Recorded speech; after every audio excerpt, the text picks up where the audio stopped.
President, I rise to speak in favor of the plan that is before us, the Cut, Cap, and Balance Act. And, Mr. President, I also think there are some very important achievements in the Group of Six proposal. It's a proposal. It's not in legislative language. It has many things in it that are very good. It has tax cuts, it has entitlement reform, it has spending cuts. It's a complicated outline and one that needs to be fleshed out to know exactly what is in it. And it has some areas with which I disagree. I certainly want to assure that we keep the 15% cap gains and dividends rate.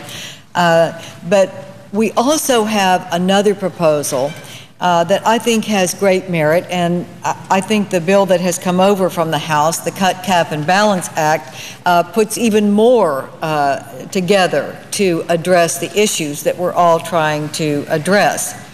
What we need are spending cuts that are real, not proposed down the road or promised or we'll act on it later. And that's what the Cut, Cap, and Balance Act will do. We all know we have a $14.3 trillion debt ceiling that is getting ready to be hit sometime in the month of August.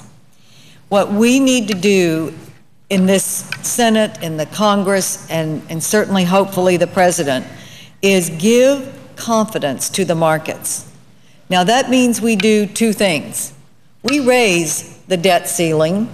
We don't default or even scare people that we're going to default with reforms that will assure that we will not have to ever do it again.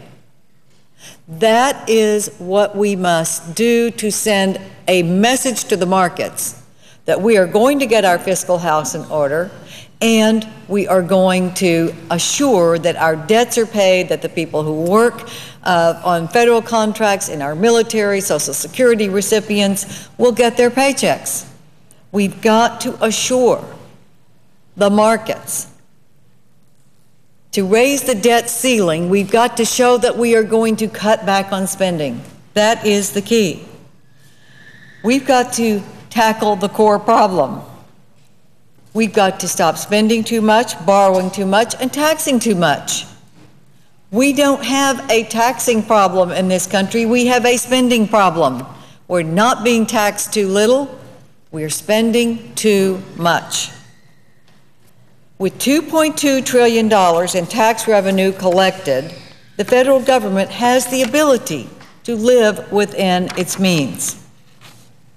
We must prioritize, and we must make sure that we get a private sector economy that will hire people.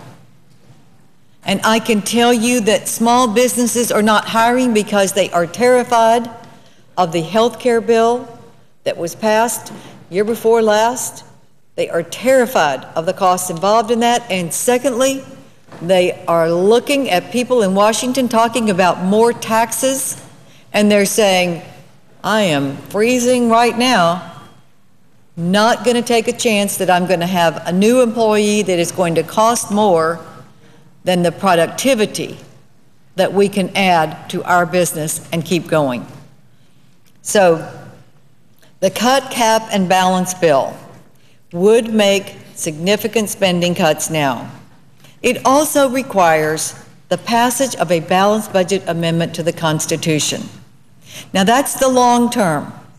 It takes a 2/3 vote of both houses to do that, but we need to do it. We need to put the federal government on the same kind of fiscal constraints that almost every state in our nation has. And that is a constitutional requirement that we have a balanced budget, that we don't borrow for operational expenses. We can borrow for long-term projects or bonds, absolutely, but we're not going to borrow for our immediate needs.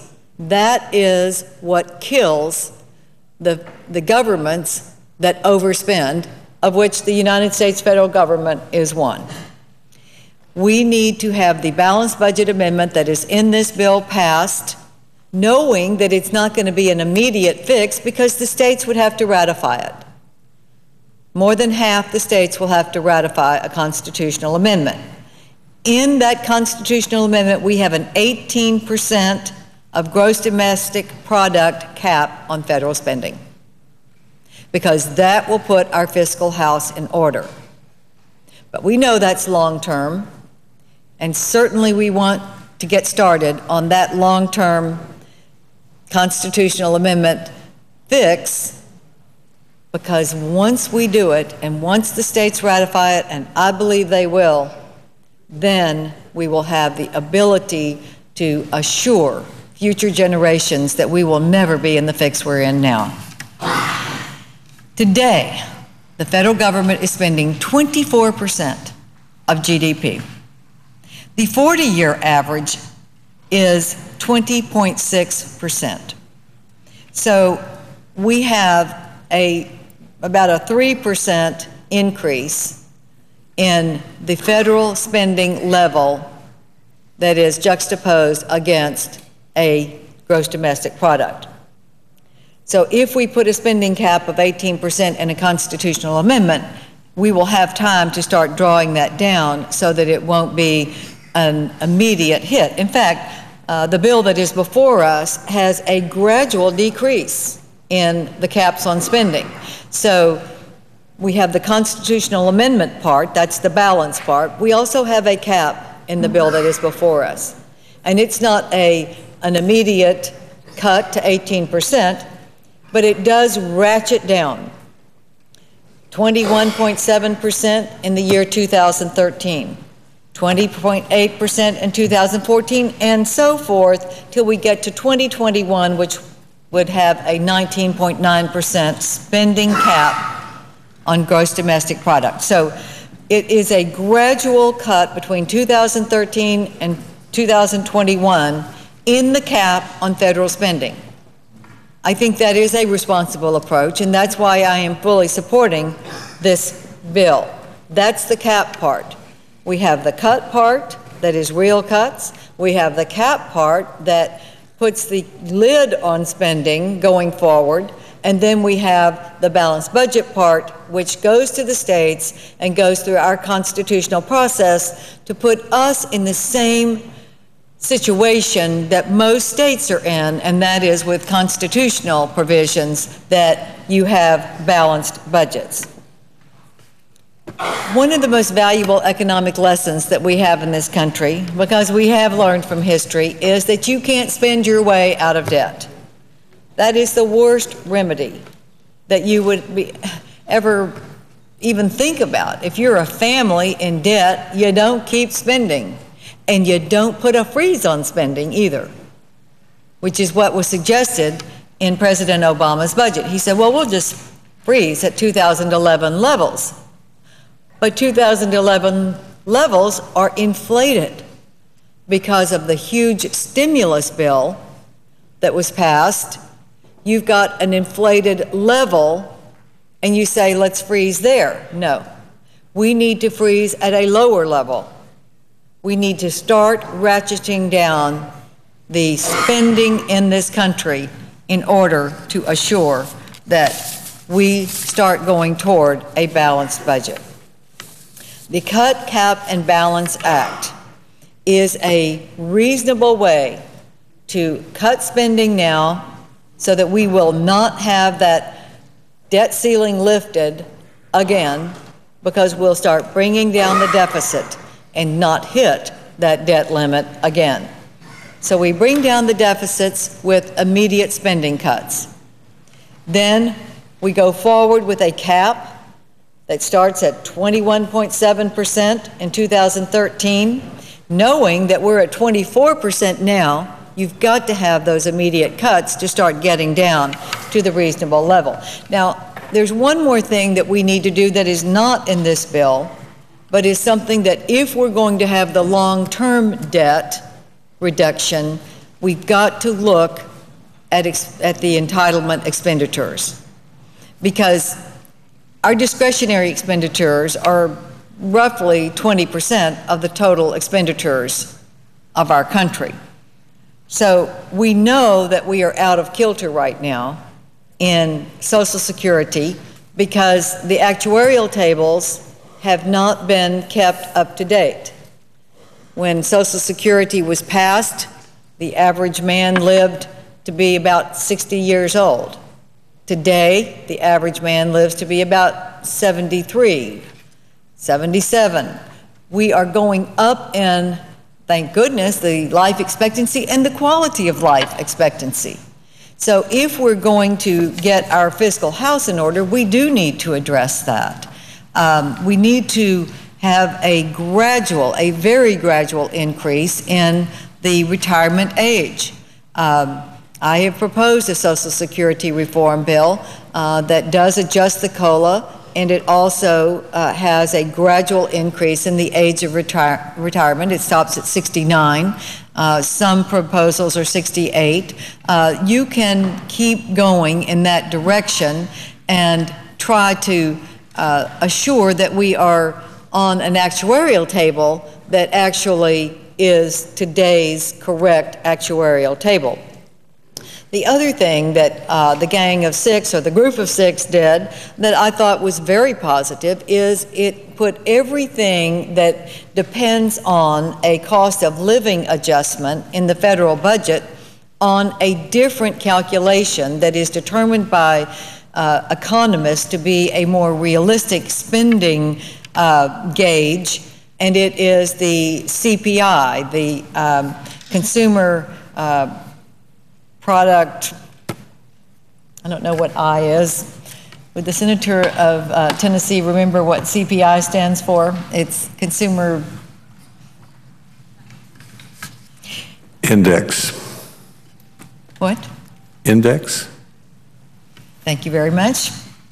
The CPI is adjusted in the Group of Six proposal that will bring down the cost and will be a more realistic COLA, cost of living increase. So it is very important that we look at that as one of the good parts of the Gang of Six or Group of Six proposal, because it puts it more in line with reality.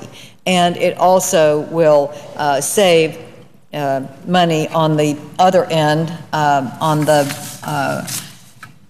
the long-term strategy that we must have to adjust our fiscal requirements to meet the needs and the revenues that are coming in.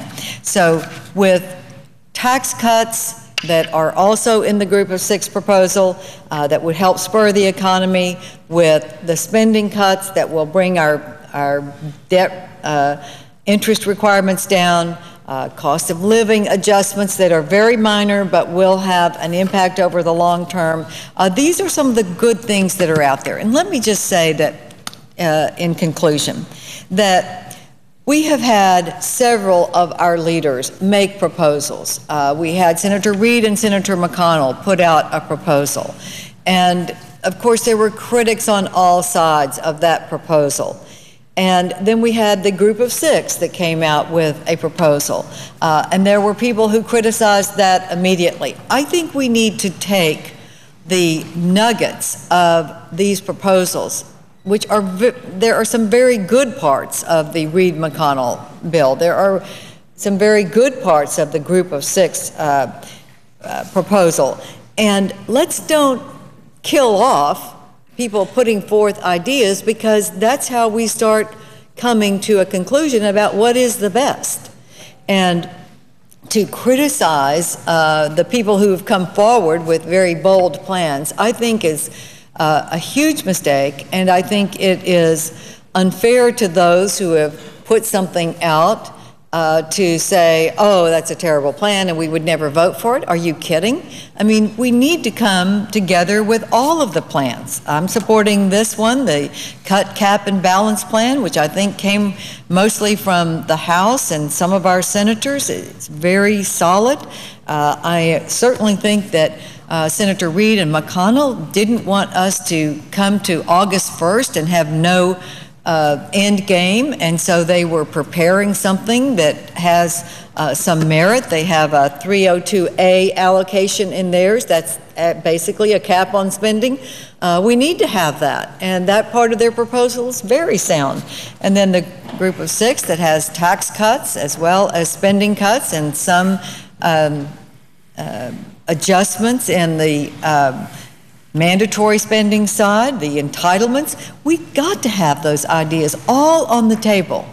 And then instead of being negative about everything, let's take some of the good parts that we like and see if we can come to a consensus on those. So that's what we have to do if we're going to have an end result that will assure that our obligations are paid sometime in August when the true debt ceiling is hit. I think it's later in August. That's what is in conflict right now, but I think it's later in August. And if we're going to meet those requirements that we have as elected members of Congress, we're going to have to find some way to get there with the reforms that are necessary to give confidence to not only the people who hold our debt, but to the markets that would assure that our economy is not going to collapse either under the heavy burden of this debt. The reforms are a necessary element to lift that debt ceiling, or we will not be sending the right message to our debtors, nor to the people who might start hiring and getting this 9.2% unemployment rate down. So, Mr. President, I hope we can have a very strong positive vote on the cut, cap, and balance bill. We need to address these issues. Let's put it all together and let's start talking about what we have to do when that debt ceiling is reached. And this is a good start. Thank you, Mr. President, and I yield the floor. Mr. President. The senior senator from Tennessee is recognized. Thank you, Mr. President. I ask consent to speak for up to